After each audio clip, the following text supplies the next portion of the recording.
નમસ્કાર દર્શક મિત્રો, બોટાદ દસ્તક ન્યૂઝમાં આપનું હાર્દિક સ્વાગત છે। હું છું એલડી મકવાણા। આપ જોઈ રહ્યા છો બોટાદ દસ્તક ન્યૂઝ। હવે પછીના સમાચાર વિગતવાર। દલિત યુવક સાથે પ્રેમ લગ્ન કરનાર યુવતીનું પિતાએ માથું વાઢી નાખ્યું। મુસ્લિમ યુવતીએ પરિવારની મરજી વિરુદ્ધ દલિત યુવક સાથે પ્રેમ લગ્ન કર્યા હતા। પિતાએ પુત્રીને ઘરે બોલાવી માથું ધડથી અલગ કરી દીધું। ભારતીય સમાજ ગમે તેટલો પ્રગતિ કરી લે, પરંતુ આજની તારીખે પણ લગ્ન બાબતે તે એટલો જૂનવાણી અને ક્રૂરતામાં ડૂબેલો છે।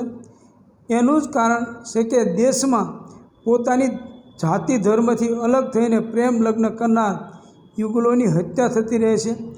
આવી જ એક ઓનર કિલિંગની ચોંકાવનારી ઘટના સામે આવી છે, જેમાં એક મુસ્લિમ પિતાએ દલિત યુવક સાથે પ્રેમ લગ્ન કરનાર સગી પુત્રીનું માથું વાઢી નાખ્યું હતું।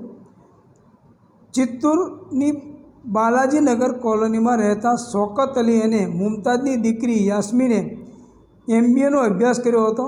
યાસ્મીનને તેના કોલેજના દિવસોમાં પુથલપટ્ટુના રહેવાસી દલિત યુવક સાંઈ તેજા સાથે પ્રેમ થઈ ગયો હતો। સાંઈ BTech થયેલો હોશિયાર યુવાન હતો અને યાસ્મીન સાથે તેની કેમેસ્ટ્રી બહુ સારી રીતે મેચ થતી હોવાથી બંનેએ લગ્ન કરવાનું નક્કી કર્યું હતું। પરંતુ જ્યારે સાંઈ તેજાના પરિવારે આ લગ્નનો પ્રસ્તાવ મૂક્યો ત્યારે યાસ્મીનના માતા પિતા તેના માટે સંમત ન થયા, કેમ કે સાંઈ અનુસૂચિત જાતિનો હતો। જોકે બંનેએ 9 ફેબ્રુઆરી 2025ના રોજ નેલ્લોરમાં લગ્ન કર્યા હતા અને 13 ફેબ્રુઆરીએ સુરક્ષા પૂરી પાડવા માટે તિરુપતિ DSPની મદદ માગી હતી। પોલીસે બંનેના પરિવારોને બોલાવ્યા અને નવદંપતિ પુખ્ત હોવાથી તેમને નુકસાન ન પહોંચવાની ચેતવણી આપીને કાઉન્સેલિંગ કર્યા પછી તેમને વિદાય આપી હતી।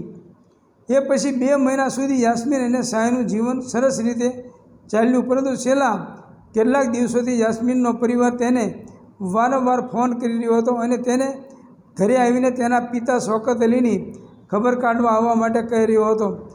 પિતાની તબિયત સારી નથી એ જાણીને યાસ્મીનને તેમના ખબર અંદર પૂછવા જવાનું નક્કી કર્યું।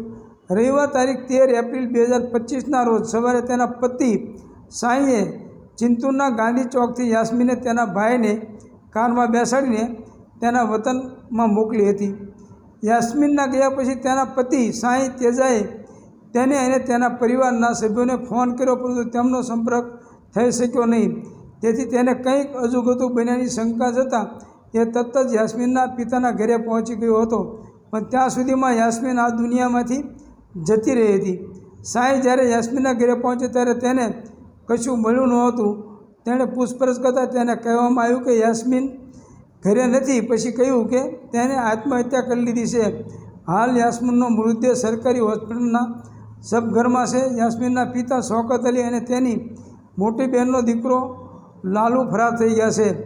હાલ શંકાસ્પદની મૃત્યુનો કેસ નોંધવામાં આવ્યો છે અને ચિત્તૂરના ઇન્ચાર્જ DSP પ્રભાકરના નેતૃત્વમાં તપાસ ચાલી રહી છે। બોટાદ દસ્તક ન્યૂઝ, LD મકવાણા, બોટાદ।